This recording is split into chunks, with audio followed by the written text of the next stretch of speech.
Isa pong magandang gabi sa inyong lahat mga kaibigan. Narito na naman po ang inyong Lula Inday o ang inyong Nanay Rely na nagsasabi na kapag wala po tayong pananampalataya sa Diyos at wala tayong tamang relasyon sa Diyos, tayo po ay hindi makakaranas ng kaligtasan. Kaya maraming salamat sa ating Panginoon sa hapong ito na siya na naman ang nagbigay ng pagkakataon na makapagbasa po tayo ng salita ng ating Panginoon. At salamat po sa gabay at patnubay ng ating Diyos at ng banal na Espiritu Santo sa kanilang pagpapaunawa ng salita ng Diyos. Kaya mga kaibigan, hindi ko na po patatagalin pa ang aking introduction. Nais ko pong anyayahan kayo muli na buksan po ang mga Biblia ninyo dito po sa Aklat ng Mga Ngaral. Tayo po ay nasa chapter 6 na, kaya sisimulan ko na po Mga Ngaral, chapter 6. May nakita pa akong isang hindi magandang pangyayari rito sa mundo na nagpapahirap sa mga tao. May mga taong binibigyan ng Diyos ng kanilang mga hinahangad tulad ng karangalan, ari-arian at kayamanan, pero hindi niya hinahayaang pagkinabangan nila ito. Sa halip, ibang tao ang nakikinabang nito. Hindi ito maganda at walang kabuluhan. Masasabi kong mas mabuti pa ang isang sanggol na ipinanganak na patay kaysa taong nabuhay nga ng matagal at nagkaanak pa ng marami pero hindi naman nagkaroon ng kasiyahan sa buhay at hindi nailibing ng maayos. Kahit walang saysay ang pagkakapanganak sa sanggol at kahit na siya ay nasa lugar ng mga patay at hindi na maalala pa, at kahit hindi siya nakakita ng liwanag ng araw o nalaman ang buhay, mas may kapayapaan pa siya kaysa taong iyon na walang kasiyahan sa mga magagandang bagay na kanyang natanggap, at kahit na mabuhay pa ang taong iyon ng ilang libong taon, ang totoo ay iisa ang hahantungan ng lahat. Nagtatrabaho ang tao para may makain pero hindi pa rin siya nasisiyahan, kaya ang lamang ng marunong sa mangmang ano ang mapapala ng mahirap. Kahit alam niya ang pasikot-sikot sa buhay, wala itong kabuluhan. Para siyang humahabol sa hangin, kaya mas mabuting masiyahan ka sa mga bagay na mayroon ka kaysa maghangad ka ng maghangad ng mga bagay na wala sa iyo. Lahat ng pangyayari sa mundo ay mangyayari. Isa-isang tao'y nakatakda na noon pa, kaya walang saysay na makipagtalo pa tayo sa Diyos ang higit na makapangyarihan kaysa atin. At habang nakikipagtalo tayo, dadami lang ang sasabihin nating walang kabuluhan. Kaya ano ang pakinabang nito? Walang sino mang nakakaalam kung ano ang mabuti para sa isang taong maikli at walang kabuluhan ang buhay. Lumilipas lang ito na parang anino. Sino ang makapagsasabi sa kanya kung ano ang mangyayari sa mundo pagkamatay niya? Chapter 7. Ang mga paalaala sa buhay. Ang malinis na pangalan ay mas mabuti kaysa mamahaling pabango, at ang araw ng kamatayan ay mas mabuti kaysa sa araw ng kapanganakan. Mas mabuting pumunta sa namatayan kaysa isang handaan. Dahil ang lahat ay mamamatay, dapat ay lagi itong isipin ng mga buhay pa. Ang kalungkutan ay mas mabuti kaysa kaligayahan, dahil ang kalungkutan ay nakatutuwid ng buhay ng tao. Laging iniisip ng marunong ang kamatayan, pero ang hangal ang laging iniisip ay kasiyahan. Mas mabuting makinig sa pagsaway ng marunong kaysa makinig sa papuri ng hangal. Ang tawa ng hangal ay parang tinik na pag iginatong ay nagsasaltikan ang apoy. Ito ay walang kabuluhan. Ang marunong kapag manandaya ay para na ring hangal. Kung tumatanggap ka ng suhol, sinisira mo ang sarili mong dangal. Mas mabuti ang pagtatapon kaysa pagsisimula. Mas mabuti ang pagtatapos kaysa pagsisimula. Ang pagiging matiisin ay mas mabuti kaysa pagiging mapagmataas. Huwag maging magagalitin dahil ang pagiging magagalitin ay tulad ng mga hangal. Huwag mong sabihin, bakit mas mabuti pa noon kaysa ngayon? Dahil ang tanong na iyan ay walang katuturan. Ang karunungan ay mabuti gaya ng isang pamana. Pareho itong nakakatulong sa mga namumuhay dito sa mundo. Nagbibigay din ito ng proteksyon gaya ng pera. Pero higit pa roon, iniingatan nito ang buhay na nagtataglay nito. Pag-isipan ang ginawa ng Diyos. Sino ang makapagtutuwid ng kanyang binaluktot? Magalak ka kung mabuti ang kalagayan mo, pero kung naghihirap ka, isipin mo ang Diyos ang gumawa sa dalawang bagay na ito. Para hindi natin malaman kung ano ang nangyayari sa araw ng bukas sa buhay. Kung walang saysay, nakita ko ang lahat ng bagay. Ang matuwid ay maagang namamatay sa kabila ng kanilang matuwid na pamumuhay. At ang masama sa kabila ng kanilang kasamaan ay nabubuhay ng matagal. Huwag mong ituring ang iyong sarili na sobrang matuwid at marunong dahil kung gagawin mo iyon, sinisira mo lang ang iyong sarili. At huwag ka rin namang magpapakasama o magpakamangmang dahil baka mamatay ka naman nang wala sa oras. Huwag kang pasobra sa mga bagay na iyon dahil balanse lang. Dapat balanse lang. Dahil ang taong may takot sa Diyos ay hindi nagpapasobra sa anumang bagay. Higit na malaki ang magagawa ng karunungan sa isang tao kaysa sa 10 pinuno ng isang bayan. Wala nang mabuti at hindi nagkakasala. Huwag mong pakikinggan ang lahat ng sinasabi ng tao at baka mismong alipin mo ang marinig mong nagsasalita laban sa iyo dahil alam mo sa sarili mo na marami ka ring pinagsalitaan ng masama.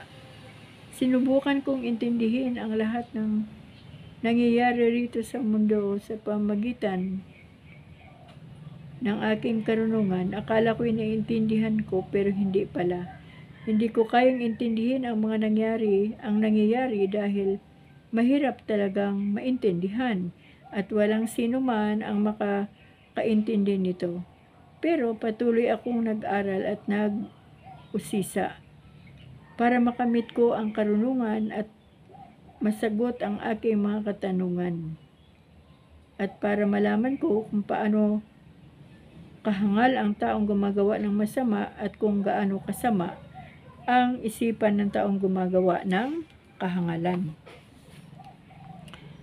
Napag-alaman kong ang babaeng nanunukso ay mas mapait kaysa kamatayan. Ang pag-ibig niya ay parang bitag at ang mga kamay niya na yumayakap sa iyo ay parang kadena. Ang taong nakalulugod sa Diyos ay makakatakas sa Kanya, pero ang taong masama ay mabibihag niya. Sinasabi ko bilang isang mangangaral, iniisip kong mabuti ang bawat bagay sa paghahanap ko ng kasagutan sa aking mga katanungan. Pero hindi ko pa rin natagpuan ang mga kasagutan. Ngunit ito ang aking natuklasan. Sa 1,000 lalaki, isa lang ang matuwid, pero sa 1,000 babae, wala ni isang matuwid. Higit sa lahat, ito ang nalaman ko. Ginawa ng Diyos ang tao na matuwid, pero nag-iisip ang tao ng maraming paraan para maging masama. Walang katulad ang taong marunong na kayang magpaliwanag ng mga bagay. Ang karunungan ng tao ay nakapagpapasya ng mukha at ang simangot ay nawawala. Mangangaral chapter 8. Sundin ang hari, sundin mo ang utos ng hari dahil ipinangako mo sa Diyos na gagawin mo ito. Huwag mong pababayaan ang tungkulin mo sa hari at huwag kang sasama sa mga plano ng masama laban sa kanya. Dahil kayang gawin ng hari ang anumang gustuhin niya, makapangyarihan ang utos ng hari at walang makatututol dito. Ang sinumang sumusunod sa kanyang utos ay hindi mapapahamak. Alam ng taong marunong kung kailan at kung paano gagawin ang isang bagay. Dahil ang bawat bagay may kanya-kanyang tamang oras at pamamaraan ng paggawa, gaano man kabigat ang kinakaharap ng tao. Dahil walang sino man ang nakakaalam ng hinaharap. Walang makapagsasabi kung ano ang mangyayari. Kung paanong hindi mapipigilan ng tao ang hangin. Hindi rin niya mapipigilan ang kanyang kamatayan. Tulad ng isang labanan, hindi siya makakaatras at ang kasamaan niya ay hindi makapagliligtas sa kanya sa kamatayan. Pinagmasdan ko ang mga bagay na nangyayari rito sa mundo. Nakita kong ang mga tao ay may kakayahang saktan ang isa't isa. Nakita ko ring ibinuburol ang masasama. Sila ang laging pumapasok sa banal na lungsod ng Jerusalem at doon gumagawa ng kasamaan at pinupuri pa sila ng mga taong taga roon. Mismo sa lugar na ginagawa nila ng kasamaan, wala itong kabuluhan. Kapag ang taong nagkasala ay hindi agad pinarusahan, naisip din ng iba na gumawa ng kasalanan.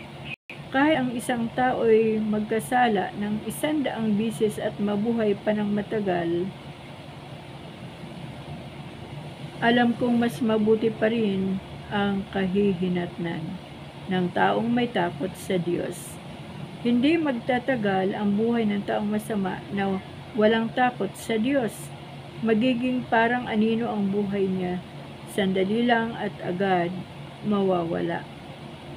Ang problema lang sa mundong ito ay kung minsan ang mga taong matuwid pa ang siyang napaparusahan ng parusang para sana sa masama at ang masasama naman ang siyang tumatanggap ng gantimpalang para sana sa mga matuwid, ito man ay walang kabuluhan. Kaya para sa akin, mas mabuting magpakasaya ang tao sa buhay.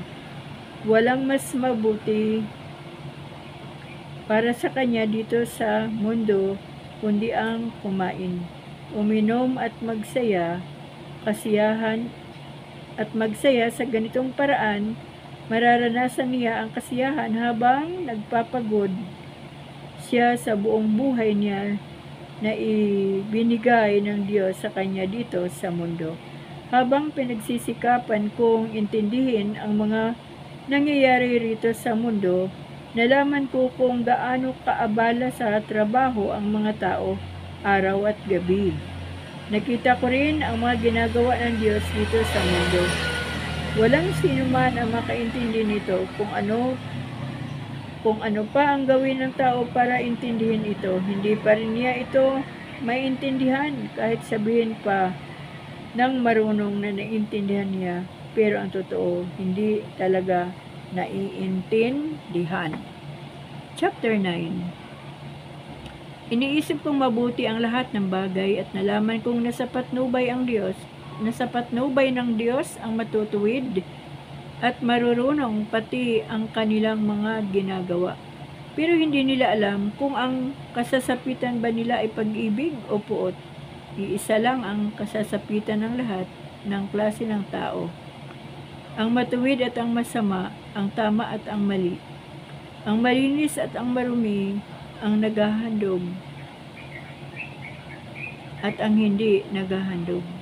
Pareho lang ang matuwid at ang makasalanan, at pareho lang din ang sumpa at hindi sumusumpa. Ito ang hindi maganda sa lahat ng nangyayari rito sa mundo. Iisa lang ang kasasapitan ng lahat at hindi lang iyan, kundi pawang kasamaan at kamangmangan ng mga iniisip ng mga tao habang nabubuhay at pagkatapos ay mamamatay din siya. Habang may buhay ang tao, may pag-asa. May kasabihan nga, mas mabuti pa ang buhay ng ang buhay na aso kaysa patay na leon. Ang totoo, alam ng buhay ng tao na mamamatay siya, pero ang patay ay walang nalalaman. Wala rin siyang gantimpalang matatanggap at makakalimutan na. Ang pag-ibig nila, puot at inggit noong nabubuhay pa ay wala na, at wala na rin silang malay sa lahat ng nangyayari dito sa mundo. Sige, magpakasaya ka sa pagkain at pag-inom dahil yan ang gusto ng Diyos na gagawin mo. Palagi ka sanang maging malaya. Magpakasaya ka kasama ang minamahal mong asawa. Sa buhay mong walang kabuluhan na ibinigay ng Diyos dito sa mundo. Sapagkat para sa iyo naman, iyan para sa pagpapagal mo dito sa mundo.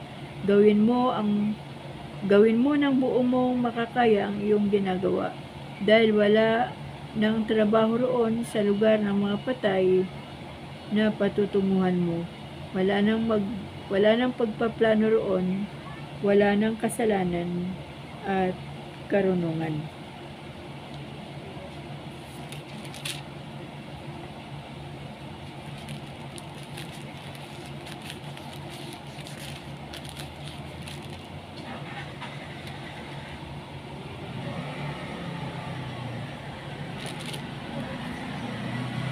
Mayroon pa ako nakita rito sa mundo.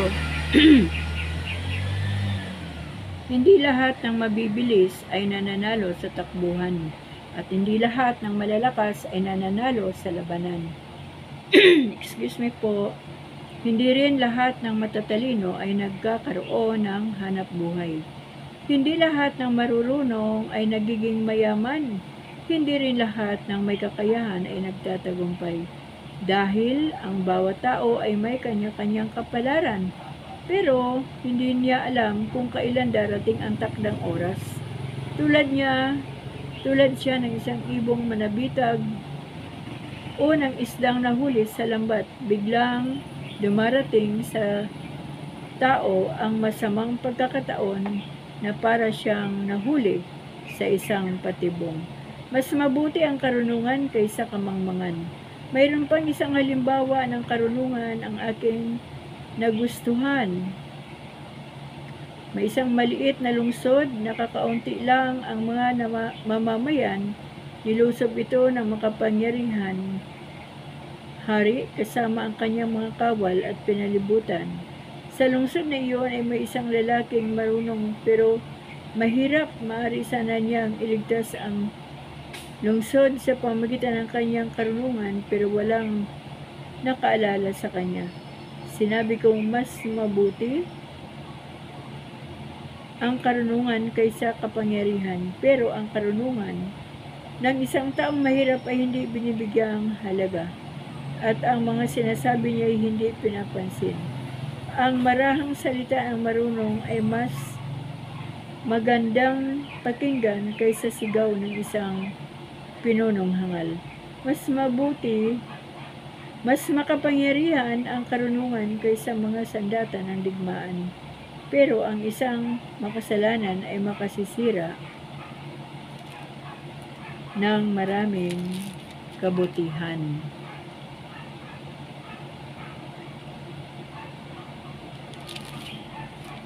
Chapter 10.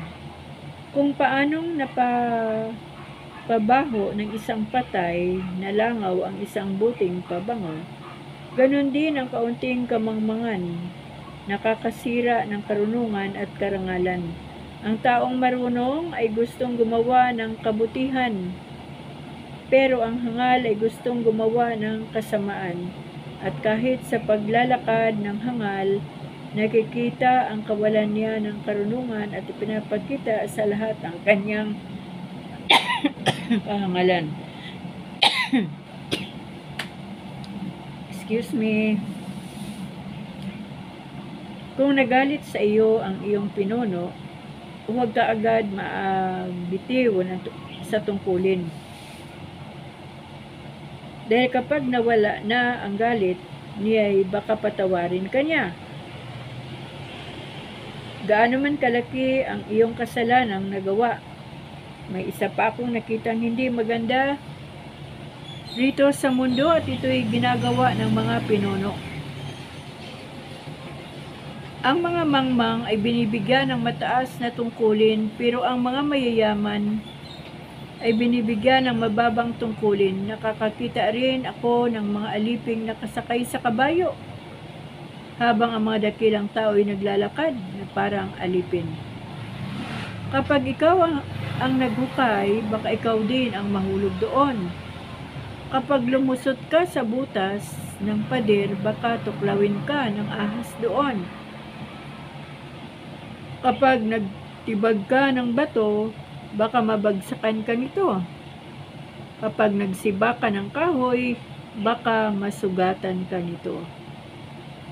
Na kapag palakol mo'y mapurol at hindi mo hinahasa, buong lakas ang kailangan mo sa paggamit nito. Mas nakakahigit ka kung marunong ka dahil sa pamagitan nito'y magtatagumpay ka. Walang saysay ang kakayahan mong magpaamo ng ahas kung tutuklawin ka lang naman nito. Ang sinasabi ng marunong ay magbibigay sa kanya ng kabutihan, pero ang sinasabi ng kahangal ay magpapahamak sa kanya.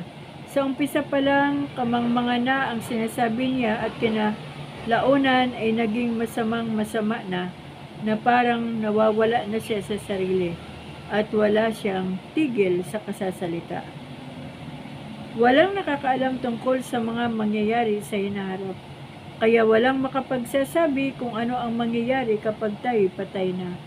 Napapagod ang mangmang sa kanyang trabaho, kaya naiisip niyang huwag nang pumunta sa bayan para magtrabaho.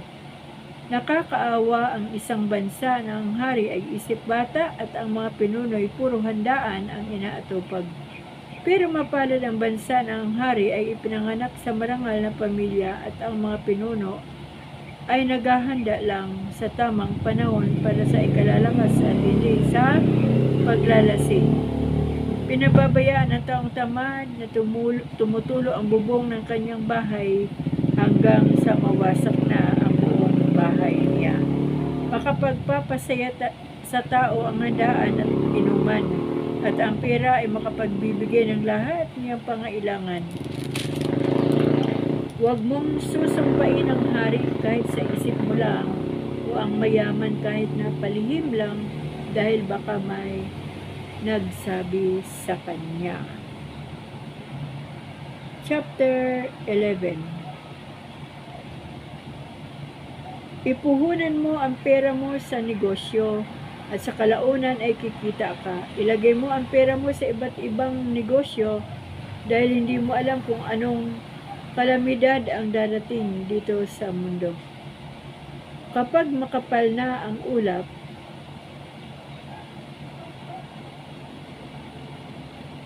magbubuhos ito ng ulan sa mundo, at kung saan natumba ang puno, doon iyon mananatili. Kung palagi ka lang naghihintay ng magandang panahon, hindi ka makapagtatanim at wala kang aanihin. Kung paano hindi mo nalalaman ang direksyon ng hangin, o kung paano lumalaki ang sanggol sa sinapupunan ng kanyang ina, ganoon din ang ginagawa ng Diyos na gumagawa ng lahat ng bagay. Hindi mo rin ito maintindihan. Magasik ka ng binhi sa umaga hanggang gabi dahil hindi mo alam kung alin sa itinanim mo ang tutubo o kung lahat ito ay tutubo. Masarap mabuhay kaysa mas mabuting mabuhay. Kaya sa buong buhay mo ay maging masaya ka, gaano man ito kababa. Ngunit alalahanin mong darating ang kamatayan at magtatagal iyon. Lahat ng mangyayari ay walang kabuluhan. Kayong mga kabataan, magsaya kayo habang kayo'y bata pa. Gawin ninyo ang gusto ninyong gawin, pero alalahanin ninyong hahatulan kayo ng Diyos ayon sa inyong mga ginawa. Huwag kayong mag-alala sa umabalisa man dahil ang panahon ng kabataan ay lumilipas lang.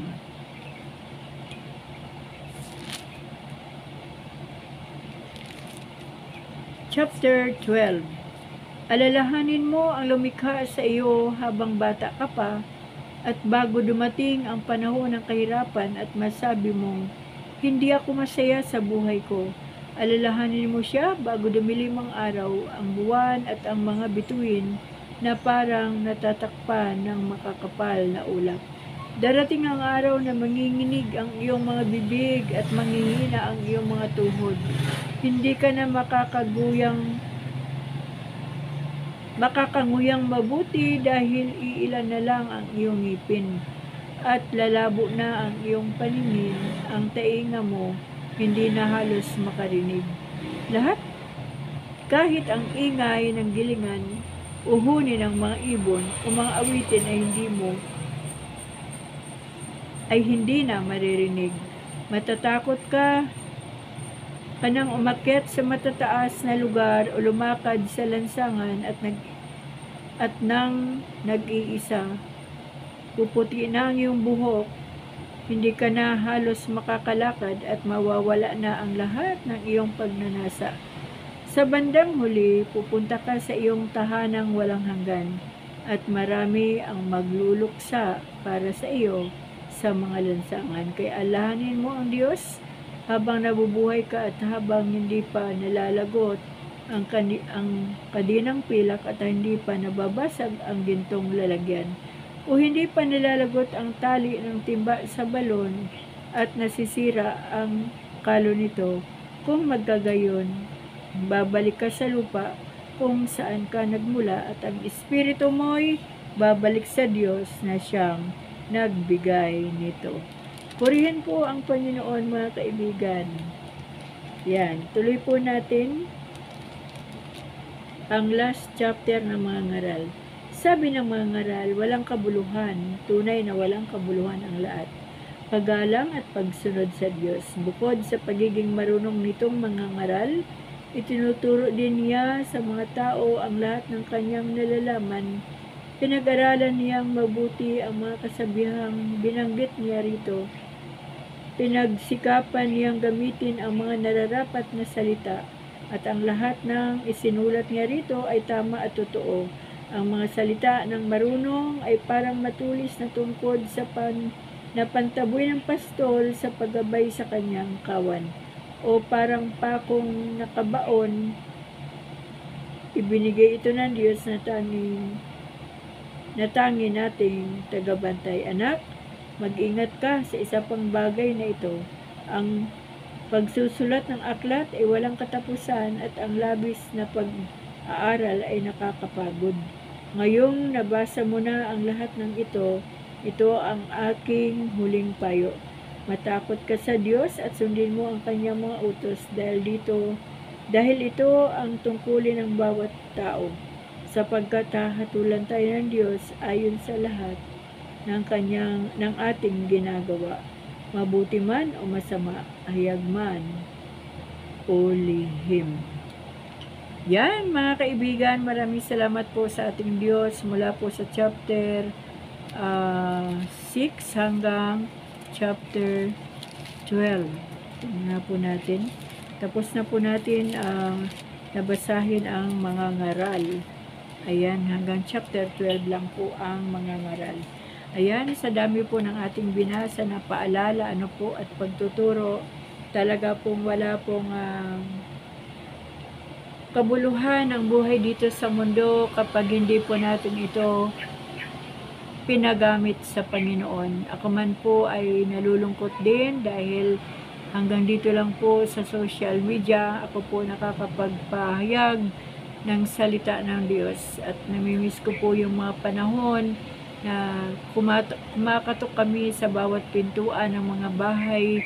Nandoon yung papahabol kami sa aso, ngunit tuloy pa rin ang pagbabahagi ng salita ng Diyos. Tuloy pa rin ang panghahunting ng mga tao na babahagi na ng salita ng Diyos. At mga kaibigan, kahit ako man ay napagtanto ko, kahit gaano pa tayo katalino sa mundong ito, kahit gaano pa tayo karunong, kahit gaano pa tayo kayaman, darating at darating po yung panahon ng kamatayan At kapag ang tao ay patay na, ang katawang lupa ay babalik sa alabok sa lupa at ang kanyang espiritu o kaluluwa ay yun ang uuwi sa kaharian ng Panginoon kapag ito ay ligtas. Ngunit kapag hindi ligtas, alam na po natin, doon po sa lugar ng impyerno, sa dagatang apoy ng impyerno, ay doon po maghihirap ng walang katapusan ng isang tao. Ano po? At ang pinakamainam, pinakamasarap po na nangyari sa buhay ko ay yung makapaglingkod sa Panginoon. Tagal-tagal din pong panahon, ako po ay workers sa aming church. Ngunit darating at darating po ang panahon na talagang yung mga bagay na ating ginagawa noon ay hindi na po natin magagawa sa panahon ito. Lalo na kapag tayo po ay mga lula na, maputi na ang buhok, medyo hindi na ganun sa dati kalakas. Alam niyo po, ang isang tao kapag nagkakaedad na ay marami na po ang mga nararamdaman sa katawan. Kaya sa mga kabataan na talagang malalakas pa, nais kong sabihin sa inyo na ang pinakamasaya na bahagi ng ating buhay ay yung makapaglingkod sa ating Panginoon. Kaya mga kaibigan, dito na naman po magtatapos muli ang ating Bible reading ngayong gabi at sa araw po ng bukas. Loobin po ng Panginoon na tayo po ay makapagbasa muli. At dito na po tayo sa aklat ng Ang Awit ni Solomon, Song of Songs. Yan. Kaya purihin po ang Panginoon dahil halos nangangalahati na po tayo sa pagbabasa ng salita ng Diyos. At ako po excited na matapos po na basahin itong Biblia. At habang tayo po ay nagbabasa, marami po tayong natututunan at nalalaman. Ngunit ang aking isang natutunan, ang lahat ng bagay dito sa mundo ay walang kabuluhan. Ngunit ang tayo po ay makauwi kay Kristo o makarating sa tahanan ni Kristo ay talagang wala na pong kapantay iyon na biyaya at pagpapala ng ating Panginoong Jesus. Kaya mga kaibigan, muli, isa pong maraming salamat sa inyong lahat. Pagpasensyahan nyo na po yung ating mga background na yan. Gabi na, kaya ganyan po kalungkot ang kulay. Salamat po sa inyong pagkikinig. Salamat po sa inyong suporta. Salamat po sa inyong lahat. Pagpalain po tayong lahat ng ating Panginoon. Amen.